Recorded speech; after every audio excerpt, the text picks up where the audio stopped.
కమలాకర్ అన్న గారికి స్వాగతం సుస్వాగతం.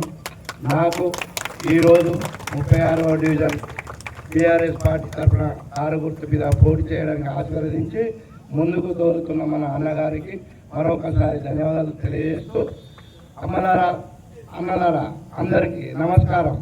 మన 36వ డివిజన్ ఓటర్ మహాశయులారా, నేను చెప్పేది ఏంటంటే, మన గవర్నమెంట్ ఉన్నప్పుడు టీఆర్ఎస్ పార్టీ గవర్నమెంట్ ఉన్నప్పుడు మన అన్నగారు మంత్రిగా ఉన్నప్పుడు మన కాపువాడల ఈ యొక్క డివిజన్లో ఎలాంటి అభివృద్ధి జరిగిందో మీరే చెప్పండి. అప్పుడు జరిగిన అభివృద్ధి తర్వాత వచ్చిన కాంగ్రెస్ గవర్నమెంట్లో జరిగిందా? ఇప్పటికి 2 ఏళ్ళు అవుతుంది. సెలవు అప్పుడు ఉండి మంత్రి గారు ఉండి అంత ఫండ్స్ ఇలా తెలంగాణ ఏ జిల్లాలో ఏ పట్టణంలో చేయనంత ఫండ్స్ తీసుకొచ్చి ఈరోజు మన కరీంనగర్ ప్రజల, ఎందుకంటే అన్నగారిని మనం 4 సార్లు ఆస్వాదించాం కాబట్టి ఆ యొక్క దాన్ని అన్న కూడా ఇంకా నెరవేర్చుకుంటాడు. కాబట్టి ఇప్పుడు జరుగుతున్న ఈ కార్పొరేషన్ ఎలక్షన్లో అన్నగారు బలపరిచిన అభ్యర్థి మీ యొక్క బిడ్డ ఎడ్ల మధుసూదన్ డిష్ మధు అనే నన్ను కడుపు నిండా ఆస్వాదించి మీ యొక్క అమూల్యమైన ఓటు కారు గుర్తు మీద వేసి నన్ను గెలిపించగలరని మీ అందరికీ శిరస్సు వంచి నమస్కారం చేస్తున్నాను. జై తెలంగాణ. ఇప్పుడు అన్నగారు అనే ఎమ్మెల్యే గారు మాట్లాడతారు. కాంగ్రెస్ పార్టీ 40 సంవత్సరాలు పరిపాలించారు. తెలంగాణ రాకముందు 40 సంవత్సరాలు ఈ కరీంనగర్ పరిపాలించింది ఎవరంటే గిదే పువ్వు గుర్తోడు, గిదే చేయి గుర్తోడు. మరి 40 సంవత్సరాలు పరిపాలించినప్పుడు ఎందుకు ఈ రోడ్ ఎందుకు వేసుకోకపోతే? రోడ్డు మొత్తం పలిగిపోయిన రోడ్డుతో దొంగతో సాగు వచ్చినాం. ఇది కొంచెం ముందు పోతే ఈ కేబుల్ బ్రిడ్జ్ రోడ్డు పోవాలంటే దయాల రోడ్ అందరూ అంటే ఒకరికి పోదు మావా, ఒకరికి పోదు. ఏ రోడ్డు చూడు పలిగిపోయిన రోడ్లే ఉంటుండే. మరి 40-50 సంవత్సరాలు ఈ కాంగ్రెస్ పార్టీ బీజేపీ పార్టీ ఎందుకు రూపాయి తేలేదు నేను అంటానా. కేసీఆర్ గారు ముఖ్యమంత్రి అయిన తర్వాత నేను పోయి కేసీఆర్ అడిగిన సార్ తెలంగాణ తెచ్చుకున్నాం కదా, మా కరీంనగర్ అయితే గలీజ్ ఉన్నది, రోడ్లకు పైసలు కావాలంటే 1 కాదు 2 కాదు 3 కాదు 4 కాదు 1,600 కోట్ల రూపాయలు తీసుకొచ్చి కరీంనగర్ ని కళ్ళ ముందు ఎట్లా తయారు చేసి ఒక్కసారి మీరు చూసుకోండి తల్లి. కళ్ళ ముందు కనబడదా లేదా? ఈ చౌరస్తా కాపాడు చౌరస్తా నుంచి కేబుల్ నుంచి గొడవెత్తుందా? పెట్టారు ఎంత పిల్లబోకమైంది. ఈ రోడే కాదు, కరీంనగర్ లో అన్ని రకాల రోడ్లు తయారు చేసుకున్నాం. 40-50 సంవత్సరాల దరిద్రాన్ని తీసే ప్రయత్నం చేసినాం, పనులు చేసినాం. తెలంగాణ రాష్ట్రంలో ఎంత పరిస్థితి ఉరికించడంగా అన్ని పనులైనా కొన్ని పనులు ఆగినాయి. మళ్ళీ ఇమ్మీడియట్ గా మన ప్రభుత్వం పోయింది, కాంగ్రెస్ ప్రభుత్వం వచ్చింది. ఇక మా దశగల ప్రభుత్వం వచ్చింది, కాంగ్రెస్ ప్రభుత్వం వచ్చినాక ఈ 2 సంవత్సరాలే బీజేపీ ప్రభుత్వం కేంద్రంలో ఉంది. కేంద్రంలో బండి సంజయ్ ఎంపీ మంత్రి, ఇప్పుడు రాష్ట్రంలో కాంగ్రెస్ ప్రభుత్వం ఉంది. మరి 2 సంవత్సరాలు 2 రూపాయలను తేవాలి కదా. నేను మళ్ళీ అడుగుతున్నా, బండి సంజయ్ గారు నువ్వు ఎంపీ మంత్రి కదా, 10 సంవత్సరాలు 1000 కోట్ల కనబడుతుంది.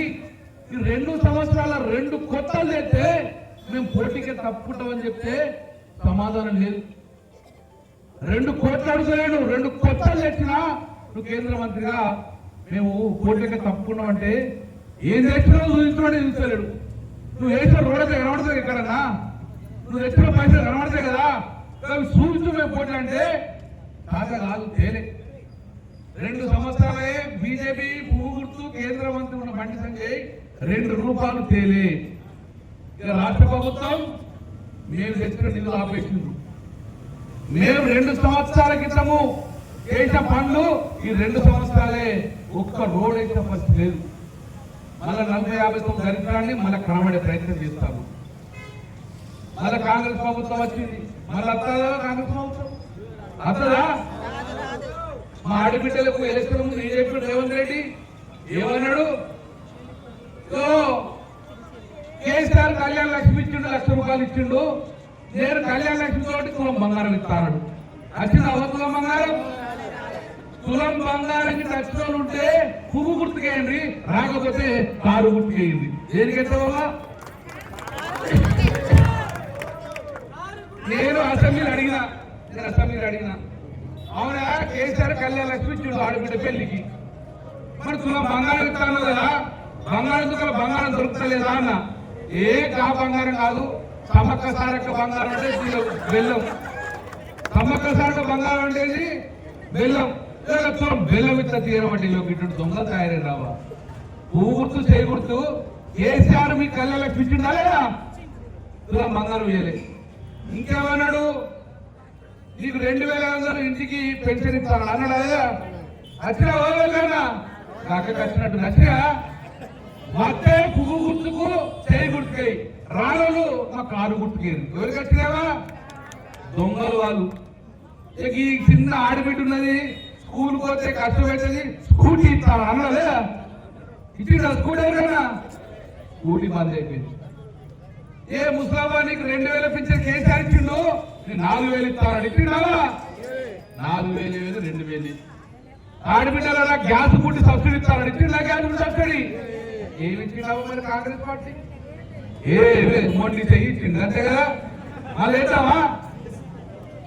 అటు పువ్వు అట్లా వేసింది, చెయ్యి ఇట్లా వేసిండు. తెలంగాణ తెచ్చినట్టు కేసీఆర్ గారు పింఛన్ 2,000 ఇచ్చింది, కేసీఆర్ గారికి రోడ్లు వేసింది, కేసీఆర్ గారు కళ్యాణ లక్ష్మి ఇచ్చింది, కేసీఆర్ గారు కేసీఆర్ కిట్ ఇచ్చింది. ఇన్ని రకాల ఈశ్వరులకు సరే ఏదో ఇస్తాడు అది ఇస్తాడని చెప్పి అన్నాడు. ఇక మళ్ళీ మొన్న అందరం అడిగినాం, ఏమైనా రేవంత్ రెడ్డి ముఖ్యమంత్రి అవుతుంది, ఏమైనా బండి సంజయ్ నువ్వు మంత్రి అవుతుంది, ఇక ఆడబిడ్డకు ఒక ఇస్తాడు మెడల్ పేగులు మెడలకు వేసుకుంటా అంటాడు. అనలేదా? ఈ గుడ్లు వీగుతా అంటాడు. మరి మా ఆడబిడ్డలారా ఆలోచించుకోండి, ఎవరు పనిచేసింది 10 సంవత్సరాలుగా? 2 సంవత్సరాలు ఎవరు పనులు ఆపేసింది? మళ్ళీ ఇప్పుడు వచ్చి మున్సిపాలిటీలో మాకు గెలిపి పనిచేస్తామన్నావు. కేంద్ర మంత్రి పనిచేయనోడు మున్సిపాలిటీ పనిచేస్తావు నువ్వు? కేంద్ర మంత్రి పనిచేయనుడివి మున్సిపాలిటీకి ఏం పని చేస్తావు? కాట కాదు, దొంగలు విలువ ఓట్లు వేసుకుని పోతారు. ఒకటవా 2.5 సంవత్సరాలు కేబుల్ బ్రిడ్జ్ చేసిన చూసినా మీరు? ఎంత మంచి లైట్లు వెలిగించినా ఉన్నాయి లైట్లు ఇప్పుడు అతను చేసిన చీకటి. మరి కేంద్ర మంత్రి లైట్లు పెట్టేస్తలేదా? రాదు. రైల్వే బ్రిడ్జ్ ఉన్నది, రైల్వే బ్రిడ్జ్ కేంద్ర మంత్రికి శాతలేదు 4 ఏళ్ళే. ఎందుకు రైల్వే బ్రిడ్జ్ కంప్లీట్ లేదు? కేంద్ర మంత్రిగా పువ్వు గుర్తు రూపాయి లేదు, రాష్ట్ర రూపాయి లేదు. ఈ 10 సంవత్సరాల అభివృద్ధి జరిగిందంటే కేవలం కేసీఆర్ ఖర్చు 1000 కోట్లతోటి. రేపు మళ్ళీ అభివృద్ధి జరుగుతుందంటే మళ్ళా మా కేసీఆర్ గారు నిలబెట్టిన ఇదే మా డిష్ మధు కానీ, మా స్వరూప కానీ, మా కోల సంపద కానీ గీలే పనిచేయాలి కానీ వేరేటోళ్ళు పనిచేయరు. ఓట్లెత్తే మళ్ళా దొంగ లెక్క తప్పించుకొని పోతారు. అందుకే ఆడబిడ్డలారా మళ్ళా కేసీఆర్ ప్రభుత్వం తప్ప వేరే ప్రభుత్వం రాదు. మళ్ళీ వస్తుందా ఈ కాంగ్రెస్ ప్రభుత్వము? రాదు. బీజేపీ జీవితం రాదు. ఇదే 2 జిల్లాలు మళ్ళీ వచ్చేది కేసీఆర్ ప్రభుత్వం. కేసీఆర్ ముఖ్యమంత్రి అయిన తర్వాత, నేను ఎమ్మెల్యేగా మంత్రి అయిన తర్వాత మా స్వరూపతను పనిచేయిస్తా, మా డిస్టు మనసును పనిచేయిస్తా, మా కోల సంపదను పనిచేయించి మీకు ఏవైతే కోరికలు ఉన్నావో తీర్చేది కేవలము కేసీఆర్ గారు కారు గుర్తు తప్ప ఈ దొంగల మాట లేదు. తెలంగాణ తెచ్చుకోవడం ఎంత ముఖ్యమో తెచ్చుకున్న తెలంగాణ మా ఆడబిడ్డలను కాపాడుకున్న బాధ్యత మా మీద ఉంటుంది. కొన్ని పనులు అయినాయి, ఇంకా పనులు చేద్దామంటే పనులను ఆపేసిండ్రు. మరి ఈ పనులన్నీ కంప్లీట్ కావాలంటే వీళ్ళతో కాదు. 2 సంవత్సరాలు చూసాం, ఈ కాంగ్రెస్ ప్రభుత్వాలు చూసాం బిస్కెట్టింది, బీజేపీ ప్రభుత్వాలు చూసాం బిస్కెట్టింది. వీళ్ళతో కాదు మీరు తేరు. మన తేవాలంటే మనమే కాబట్టి మనందరం కూడా మీ కడప ముందర మీ కడపల బిడ్డలు, మీ ఇంటి బిడ్డలు, మా యొక్క డిష్ మాది కానీ, ఎడ్ల మాంసం కానీ, మా స్వరూప చెల్ల కానీ, కోళ్ళ సంపద కానీ గిన్ని రోడ్లు తీసుకొచ్చిండ్రు. గిన్ని చేసిందంటే కేవలం వీళ్ళ పట్టుదలతో తీసుకొచ్చిండ్రు. రేపు ఇంకా పని చేస్తాం. ఈ ఒక్క రోడ్డు ఎక్కడ మిగిలిన రోడ్డు ఉంటే 2 సంవత్సరాలు 2 రూపాయలు తెలియదు కాబట్టి మీకు 100కు 100 చేస్తున్నాము. మా మీద నమ్మకం పెట్టుకోండి. ఇన్ని రోడ్లు వేసినాం, మిగిలిన రోడ్లలో వేసే బాధ్యత గంగుల కమల కలుసుకుంటే ఎమ్మెల్యేగా ఈ 3 కార్పొరేటర్ ద్వారా నేను చేసుకొని ఇవి చేస్తామని చెప్పిస్తున్నాం. తప్పక కొట్టాడతాం. రేపు ఏదైతే రేవంత్ రెడ్డి హామీలు ఇచ్చిందో అవన్నీ కూడా తప్పక తీసుకొచ్చి ఇప్పించే బాధ్యత మేము తీసుకుంటామండి. మమ్మల్ని ఆశీర్వదించాలి, కారు గుర్తు కోటేమని చెప్పి మనస్ఫూర్తిగా మేము కోరుకుంటున్నాం. మరి ఇంత ఒప్పుకుంటున్నావా? మన తెలంగాణ మనం తెచ్చుకున్నాం, మన తెలంగాణ ఓటేసుకున్నాం. తెలంగాణ ప్రభుత్వంలో కేసీఆర్ ప్రభుత్వంలో ఇన్ని రోడ్లు అయినాయి.